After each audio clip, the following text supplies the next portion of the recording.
मैं इस बारे में आश्वस्त हूं कि हम सभी मसीह शब्द से परिचित हैं। बाइबल में कहा गया है, उसने उनसे कहा, परंतु तुम मुझे क्या कहते हो? शमौन पतरस ने उत्तर दिया, तू जीवते परमेश्वर का पुत्र मसीह है। यीशु ने उसको उत्तर दिया, हे शमौन, योना के पुत्र, तू धन्य है, क्योंकि मांस और लहू ने नहीं, परंतु मेरे पिता ने जो स्वर्ग में है, यह बात तुझ पर प्रकट की है। बहुत से लोग इन पदों को पढ़कर बिना सोचे समझे कहते हैं, मसीह देहधारी प्रभु यीशु है, या मसीह परमेश्वर का पुत्र मसीहा है। वहीं कुछ अन्य लोग कहते हैं, मसीह मनुष्य का पुत्र है। मसीह का अर्थ है अभिषिक्त किया गया। लेकिन इन दावों को सुनकर कुछ लोग उलझन में पड़ जाते हैं। पुराने नियम के नबी, राजा और याजक सभी अभिषिक्त थे, तो क्या वे भी मसीह हैं? आखिर मसीह का अर्थ क्या है? इस सवाल का जवाब देने के लिए आइए सबसे पहले परमेश्वर के वचनों के इन दो अंशों पर नजर डालें। देहधारी परमेश्वर मसीह कहलाता है, तथा मसीह परमेश्वर के आत्मा के द्वारा धारण किया गया देह है। यह देह किसी भी मनुष्य की देह से भिन्न है। यह भिन्नता इसलिए है क्योंकि मसीह मांस तथा खून से बना हुआ नहीं है, बल्कि आत्मा का देहधारण है। उसके पास सामान्य मानवता तथा पूर्ण परमेश्वरत्व दोनों हैं। उसकी दिव्यता किसी भी मनुष्य द्वारा धारण नहीं की जाती है। उसकी सामान्य मानवता देह में उसकी समस्त सामान्य गतिविधियों को बनाए रखती है, जबकि दिव्यता स्वयं परमेश्वर के कार्य करती है। परमेश्वर देहधारी हुआ और मसीह कहलाया, और इसलिए वह मसीह जो लोगों को सत्य दे सकता है, परमेश्वर कहलाता है। इसमें कुछ भी अतिशयोक्ति नहीं है। असल मसीह पृथ्वी पर केवल परमेश्वर की अभिव्यक्ति नहीं है, बल्कि वह देह भी है, जिसे धारण करके परमेश्वर लोगों के बीच रहकर अपना कार्य पूर्ण करता है। यह वह देह नहीं है जो किसी भी मनुष्य के द्वारा प्रतिस्थापित किया जा सके, बल्कि वह देह है जो परमेश्वर के कार्य को पृथ्वी पर अच्छी तरह से करता है और परमेश्वर के स्वभाव को अभिव्यक्त करता है और अच्छी प्रकार से परमेश्वर का प्रतिनिधित्व करता है और मनुष्य को जीवन प्रदान करता है। ये दो अंश देहधारी परमेश्वर के बारे में सत्य के पहलुओं को प्रकट करते हैं। मसीह देहधारी परमेश्वर का शरीर है, अर्थात सामान्य मानवता और सामान्य सोच से युक्त एक दैहिक शरीर में परमेश्वर के आत्मा का साकार रूप। वह मानवीय दुनिया में कार्य करने और बोलने के लिए एक सामान्य व्यक्ति बन जाता है। बाहर से मसीह एक सामान्य और साधारण मनुष्य का पुत्र है, लेकिन वह बनाए गए सभी लोगों से सार में अलग है। सृजे गए मनुष्य में केवल सामान्य मानवता होती है और कोई दिव्य सार नहीं होता है। लेकिन मसीह के पास न केवल सामान्य मानवता है, बल्कि इससे भी महत्वपूर्ण, उसके पास पूर्ण दिव्यता है। उसके पास परमेश्वर का सार है। वह संपूर्ण सत्य को व्यक्त कर सकता है। वह परमेश्वर के स्वभाव और स्वरूप व्यक्त कर सकता है, लोगों को सत्य, मार्ग और जीवन प्रदान कर सकता है। जैसे प्रभु यीशु ने कहा है, मार्ग और सत्य और जीवन मैं ही हूँ। मसीह धरती पर परमेश्वर का प्रकटन है। 2000 साल पहले प्रभु यीशु कार्य करने के लिए धरती पर आया। उसने व्यवस्था के युग को समाप्त किया, अनुग्रह के युग की शुरुआत की, छुटकारे के कार्य के लिए आवश्यक सत्य व्यक्त किए, लोगों को उनके पापों को स्वीकार करना, पश्चाताप करना, दूसरों को अपने समान प्रेम करना सिखाया। उसने सभी तरह के चमत्कार किए, जैसे कि बीमारों को चंगा करना, दुष्टात्माओं को बाहर निकालना, अंधों को दृष्टि दान देना, लंगड़ों को चलाना, कुष्ठ रोगियों को चंगा करना, मृतकों को फिर से जीवित करना, 5000 लोगों को 5 रोटियों और 2 मछलियों से खाना खिलाना, एक वचन से हवा और समुद्र को शांत करना, इत्यादि। यह सभी कार्य उसकी दिव्यता की प्रत्यक्ष अभिव्यक्ति थे, साथ ही परमेश्वर के अधिकार और सामर्थ्य का प्रकटीकरण भी थे। ये ऐसी चीजें हैं जो कोई इंसान न तो धारण कर सकता है और न ही हासिल कर सकता है। ऐसा इसलिए है क्योंकि मसीह सामान्य मानवता युक्त एक शारीरिक देह में अपने दिव्य कार्य को व्यक्त करता है। वह कभी भी और कहीं भी सत्य को व्यक्त कर सकता है। वह मनुष्यों की आपूर्ति, उनका सिंचन और चरवाही करता है।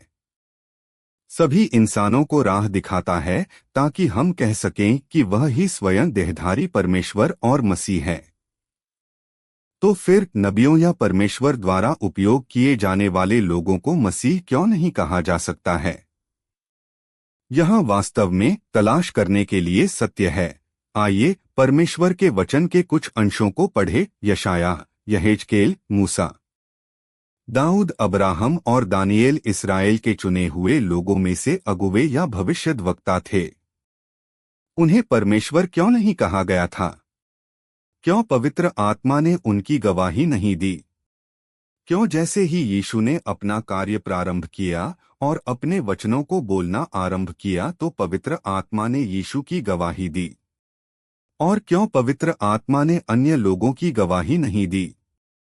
जो मनुष्य हाड़मांस के थे, उन्हें प्रभु कहकर पुकारा जाता था, इस बात की परवाह किए बिना कि उन्हें क्या कहकर पुकारा जाता था। उनका कार्य उनके अस्तित्व और सार को दर्शाता है, और उनका अस्तित्व और सार उनकी पहचान को दर्शाता है। उनका सार उनकी पदवियों से संबंधित नहीं है जो कुछ वे अभिव्यक्त करते थे, और जैसा जीवन वे जीते थे उसके द्वारा इसे दर्शाया जाता है। पुराने नियम में प्रभु कहकर पुकारा जाना सामान्य बात से बढ़कर और कुछ नहीं था, और किसी भी व्यक्ति को किसी भी तरह से पुकारा जा सकता था, परंतु उसका सार और अंतर्निहित पहचान अपरिवर्तनीय रहती थी।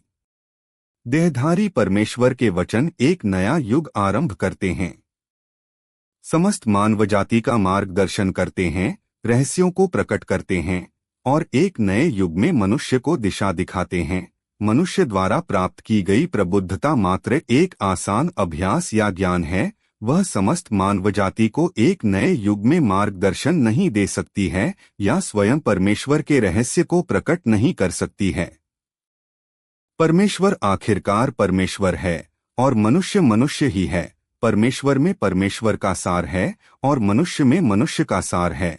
इन अंशों से हम आसानी से देख सकते हैं कि प्रभु यीशु मसीह का सार परमेश्वर है, इसीलिए वह स्वयं परमेश्वर का कार्य कर सकता है, परमेश्वर के स्वरूप को व्यक्त कर सकता है और लोगों को सत्य, मार्ग और जीवन प्रदान कर सकता है। उसकी जगह पर या किसी अन्य समय कोई दूसरा व्यक्ति यह नहीं कर सकता था। जो लोग शैतान द्वारा भ्रष्ट किए जाते हैं, उनके पास केवल मानवता होती है। वे सत्य को व्यक्त नहीं कर सकते हैं, परमेश्वर का कार्य नहीं कर सकते हैं।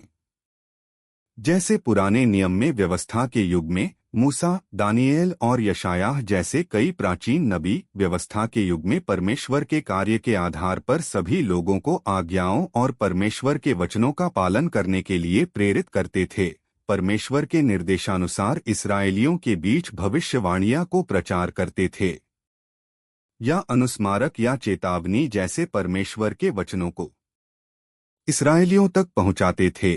आदि, जो कि पूरी तरह से मनुष्य के कर्तव्यों के तहत आता है। परमेश्वर के निर्देशों के बिना परमेश्वर के वचनों को व्यक्त करने की उनकी भूमिका समाप्त हो जाती। इससे साबित होता है कि नबियों के पास खुद का कोई सत्य या मार्ग नहीं था।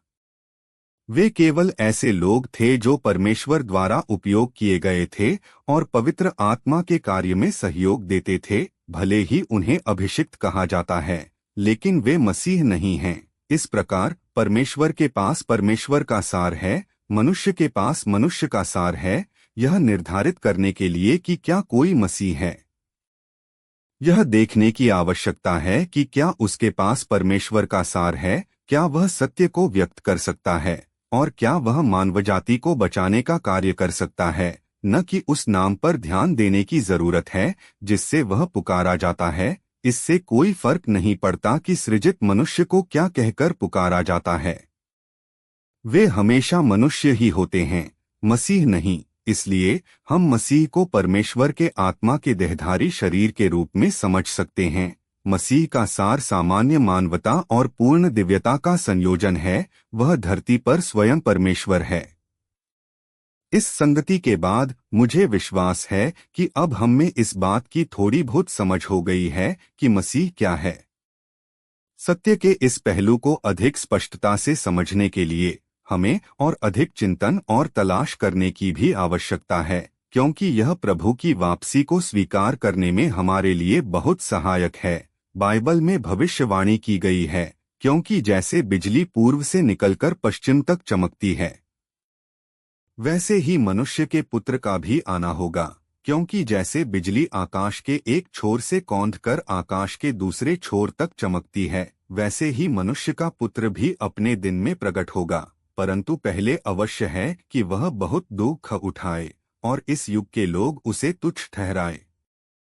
इन भविष्यवाणियों में मनुष्य के पुत्र का भी आना का उल्लेख किया गया है, और हम सभी जानते हैं कि देहधारी प्रभु यीशु को मनुष्य का पुत्र और मसीह कहा जाता है। इसलिए बहुत संभावना है कि प्रभु यीशु द्वारा उल्लिखित मनुष्य के पुत्र का भी आना अंत के दिनों में लौटने वाले देहधारी परमेश्वर को संदर्भित करता है। हम देहधारी परमेश्वर को और अंत के दिनों के मसीह को कैसे समझते हैं? इसका सीधा संबंध इस बात से है कि हम परमेश्वर के उद्धार को प्राप्त कर सकते हैं या नहीं। इसलिए यदि हमें प्रभु का प्रकटन प्राप्त करना है तो हमें ध्यान से परमेश्वर के कार्य और वचनों की खोज करनी चाहिए। साथ ही साथ परमेश्वर की वाणी को ध्यानपूर्वक सुनने का प्रयास करना चाहिए।